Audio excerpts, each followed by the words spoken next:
আমি ফুরফুরা দরবার শরীফের একজন পীরজাদা হিসাবে, এ দেশের নাগরিক হিসাবে আমি যেভাবে দেখছি আমার রাজ্যে আমার দেশে যে অন্যায় অরাজকতা শুরু হয়েছে, এর বিরুদ্ধে আমরা আগামী দিন একটা বৃহত্তর আন্দোলন প্রতিবাদ সভা একটা আমরা করার পরিকল্পনা নিয়েছি।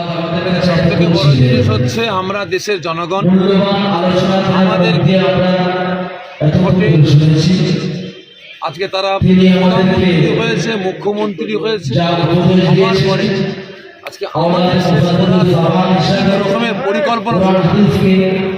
আপনারা লক্ষ্য করুন, আমার দেশের প্রধানমন্ত্রী তিনি কি করলেন, গদিতে বসার পরে সঙ্গে সঙ্গে উনি নোটবন্দি করলেন, তারপরে জিএসটি করলেন, তারপরে এনআরসি, এনপিআর, বিভিন্ন রকমভাবে মানুষকে নাজেহাল করে বেড়াচ্ছেন।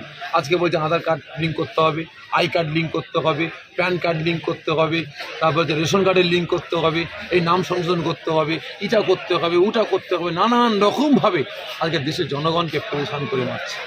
এটা টোটালটাই হচ্ছে জনগণ যাতে আন্দোলনমুখী না হয়, জনগণকে যাতে একটু অন্য সাইডে ঘুরিয়ে রাখা যায়, তাদেরকে অস্থিরের মধ্যে রাখা যায়, তারই একটা পরিকল্পনা শুরু হয়েছে। তবে আগামী দিন আমার রাজ্যে অরাজকতা শুরু হয়ে গেছে। আগামী দিন আমার দেশের জনগণকে শেষ করার, ধ্বংস করার, গরিব বানানোর বিভিন্ন রকমের চক্রান্ত শুরু হয়েছে।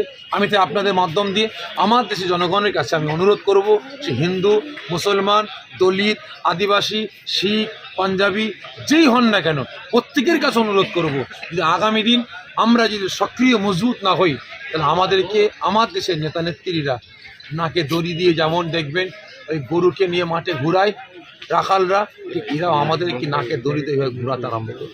এই যে গরিব যে হাল দেখলাম রাজ্যের যা প্রকল্প চালু হচ্ছে, এটা সাধারণ মানুষ বা গরিব মানুষের যে ক্ষতি হওয়ার লক্ষণ।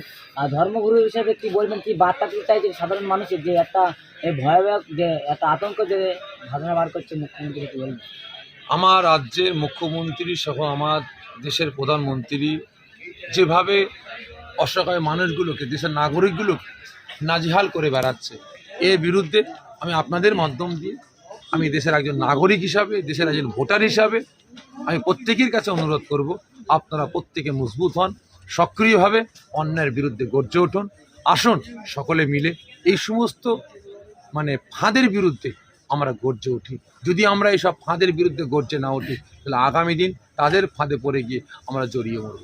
ভাঙড়ের মঞ্চে দাঁড়িয়ে আপনি একটা বক্তব্য দিয়েছিলেন, আগামী দিন যদি কোনো বড় আন্দোলনের ডাক দেওয়া হয় আপনারা আসবেন। ভাঙড়ের মানুষ তো অনেক মানুষ যে সাড়া দিল, ভাঙড় থেকে যে দেখলাম যে কোনো যদি রাজনীতিতে বলেন আর প্রতিবাদ বলেন, ভাঙড় থেকে শুরু হলে সারা রাজ্যে ছড়িয়ে যায় বা রাজ্যের বাইরেও ছড়িয়ে যায়।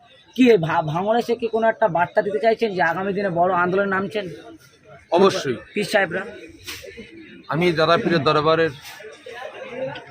দাদা পীরের একজন খানদানের আওলাদ, আমি ফুরফুরা দরবার শরীফের একজন পীরজাদা হিসাবে, এ দেশের নাগরিক হিসাবে আমি যেভাবে দেখছি আমার রাজ্যে আমার দেশে যে অন্যায় অরাজকতা শুরু হয়েছে, এর বিরুদ্ধে আমরা আগামী দিন একটা বৃহত্তর আন্দোলন প্রতিবাদ সভা একটা আমরা করার পরিকল্পনা নিয়েছি।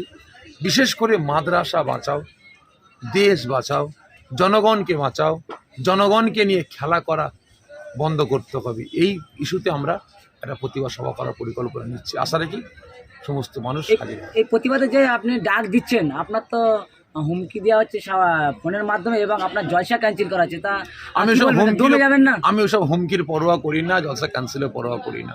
কারণ আল্লাহ পাক আমাকে বান্দা হিসেবে ভালোবেসে দুনিয়ায় পাঠিয়েছেন, অবশ্যই আল্লাহ আমার রুজিও আমাকে দিয়েছেন। আমার রুজি কোনো বান্দা দেয় না, আমার আল্লাহ।